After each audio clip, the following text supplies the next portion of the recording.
चीज कंप्लीट की थी, और आप पोएट्री कर रहे हैं तो हर चीज कंप्लीट करेंगे। पिछली कल शाम को अभी ग्रामर हुई थी, वो क्लास आपने देखी होगी, और अब आज शाम को हम लोग सप्लीमेंट्री कर देंगे। तो सारे टॉपिक को कवर कर लिए हैं हम लोगों ने, और कल फिर करेंगे हम लोग मॉडल पेपर, 2 मॉडल पेपर करेंगे, ठीक है। 2 मॉडल पेपर करेंगे, आपको पूरा आइडिया लग जाएगा कि मैम कैसे कैसे पेपर हमारी परीक्षा में पूछा जाएगा। हम आपको ये भी बताएंगे बच्चों कि जो स्टार्टिंग के प्रश्न होंगे वो किससे रिलेटेड होगा, फिर 6 से जो 8 तक प्रश्न आते हैं वो कौन से टॉपिक से होते हैं, फिर आगे का जो पूछा जाता है कितने मतलब कौन से टॉपिक का होता है, तो हम पूरा आपको बताएंगे, ठीक है बच्चों, ताकि किसी भी प्रकार की आपको प्रॉब्लम ना हो। आप हर एक चीज से मतलब आपको हर एक चीज की जानकारी होनी चाहिए।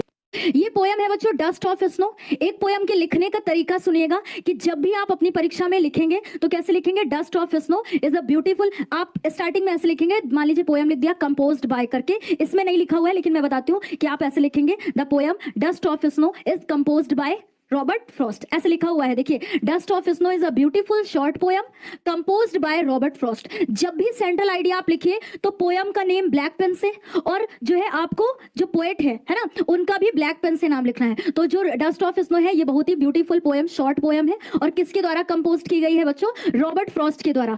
दिस पोयम एक्सप्रेसेस, ये जो पोयम है एक्सप्रेसेस यानी दिखाती है, दर्शाती है, the significance of small thing in the changing one's mood. ये जो पोयम है बच्चों ये मतलब सिग्निफिकेंस दिखाती है, स्मॉल थिंग्स यानी छोटी छोटी चीजों के महत्व को दिखाती है, ठीक है, महत्व को दिखाती है। सिग्निफिकेंस मतलब क्या होगा, महत्व को क्या करती है, दिखाती है कि किस तरीके से कभी कभी ऐसा होता है कि छोटी छोटी चीजें हमारी मनोदशा को बदल देती हैं, है ना, हमारी मनोदशा को क्या कर देती है बच्चों, बदल देती है। The poet has mentioned crow and hemlock tree in this poem that are believed to be a symbol of bad omen. अब क्या है बच्चों कि द पोएट हैज मेंशन्ड, कवि ने ये उल्लेख किया है कि जो क्रो यानी कौवा है and hemlock tree in this poem, इस कविता में, that are believed to be a symbol of bad omen, ये बुरे सगुन का प्रतीक माना जाता है, ठीक है। बैड ओमेन का मतलब क्या होगा बच्चों, बुरे सगुन का प्रतीक माना जाता है। तो इसमें कवि ने ये उल्लेख किया कि भाई जो कौवा है और हेमलॉक ट्री है ये बुरे सगुन का प्रतीक माना जाता है, ठीक। अब इसमें क्या है कि द पोएट वाज सैड, अब कवि जो था वो क्या था, सैड यानी दुखी था,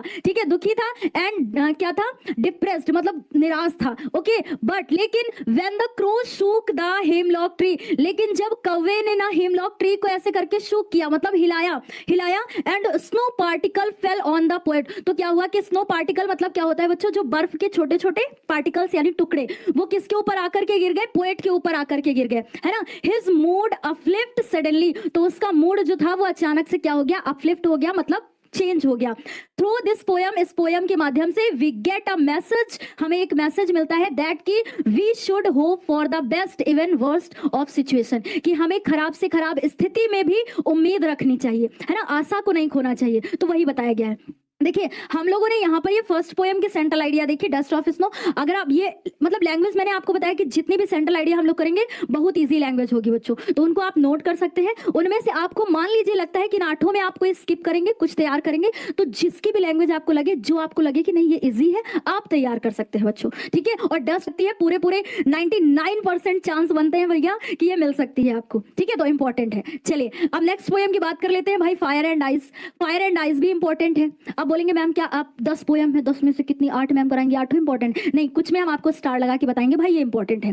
तो स्टार्टिंग की 2 आप बिल्कुल तैयार कर सकते हैं स्टार्टिंग की, और लास्ट में वो जो क्या बोलते हैं 2022-23 में पूछी गई थी जो हम लोगों ने, the tale of custard the dragon, उसकी भी हम आपको बताएंगे सेंट्रल आइडिया, एनी ग्रेगरी वाली भी बताएंगे, ठीक है। बहुत आसान है, कर लेंगे आप सभी, ओके। चलिए फायर एंड आइस में देखते हैं, the poem fire and ice composed by Robert Frost. जो फायर एंड आइस पोयम है भाई रॉबर्ट फ्रॉस्ट के द्वारा कंपोज की गई है। Fire and ice is a short poem, ये बहुत छोटी पोयम है, कितने आसान तरीके से लिख रहे हैं ना। हाँ, अकॉर्डिंग टू द पोएट, कवि के अनुसार, the world can destroy by fire, जो संसार है बच्चों डिस्ट्रॉय है ना, मतलब इसका अंत हो सकता है किसके द्वारा, फायर, यानी यहाँ पर फायर को कंपेयर किया गया था डिजायर से, सिंबल बताया गया था, okay. And also by ice, एक तो क्या है बर्फ है, ठीक है। Fire symbolizes human desire, fire को सिंबलाइज यानी इसका प्रतीक माना गया है ह्यूमन डिजायर से, जो मानव की इच्छाएं होती हैं उसका जो है ये सिंबल बताया गया है। ग्रीड, ग्रीड यानी लालच का, ठीक है, लालच का। क्रुएलिटी यानी क्रूरता का ये सिंबल बताया गया, सिंबलाइज किया गया है। ऑन द अदर हैंड, और दूसरी तरफ ice symbolize hatred, rigid and indifference in human relationship. और जो हेट्रेड है बच्चों, नफरत को, मतलब ये आईज को कंपेयर किया गया है, मतलब सिंबलाइज किया गया है किससे, नफरत से। And rigid and indifference in human relationship, मतलब जो मानव के जो रिलेशनशिप होती है ना, उनमें इनडिफरेंस बताया कि कैसे एक दूसरे से एक मतलब व्यक्ति ईर्ष्या जलन की भावना होने के कारण भी एक दिन संसार का अंत हो सकता है। तो बड़ा सिंपल सा हमें मैसेज, ये मतलब एक अच्छा मैसेज ये मिलता है इस पोयम से बच्चों, कि कवि ने बताया कि या तो मतलब इंसान की इच्छाएं इतनी बढ़ती जा रही कि एक पूरी होती है तो दूसरे के लिए तुरंत हम तैयार हो जाते हैं कि भाई अगर हमारे पास गाड़ी है तो अब इससे बड़ी वाली गाड़ी चाहिए, है ना भाई। स्विफ्ट है तो हमें दूसरा चाहिए भाई, नया मॉडल जो आया है वो चाहिए। अब हमें इतने गाड़ियों के नाम नहीं पता है भाई, लेकिन इस तरीके से हम जान सकते हैं कि हमारी इच्छाएं कभी कम नहीं होती हैं। हमारे पास एक सुंदर ड्रेस है तो हम सोचेंगे आज हम ये वाला कलर लेंगे, हमें लेना है, ये चीज है ना। तो ये भी एक दिन संसार के अंत का कारण बनेगी। और हेट्रेड, नफरत की बात करें बच्चों अगर, तो हमारे अंदर इतनी नफरतें, इतनी जलन, इतनी ईर्ष्या की भावना भर गई है कि हम क्या करते हैं कि एक दूसरे से इतनी ये ऐसी भावनाएं रखते हैं जिसके कारण क्या है कि एक दिन वो संसार के अंत का कारण बनेगी, है ना।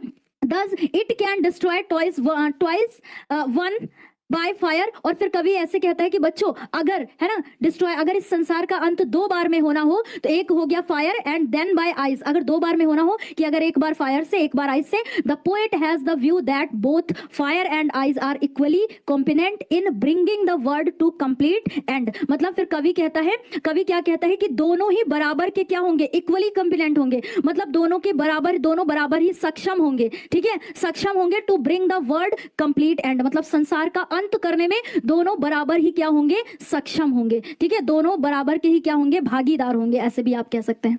तो क्या आपको ये लैंग्वेज भी इजी लगी, है ना, ये लैंग्वेज भी इजी लगी। ये हमारा जहां से हम कमेंट देख रहे थे आपकी, ये अभी बंद हो चुका है बच्चों, तो अभी हम कमेंट देख नहीं पाएंगे।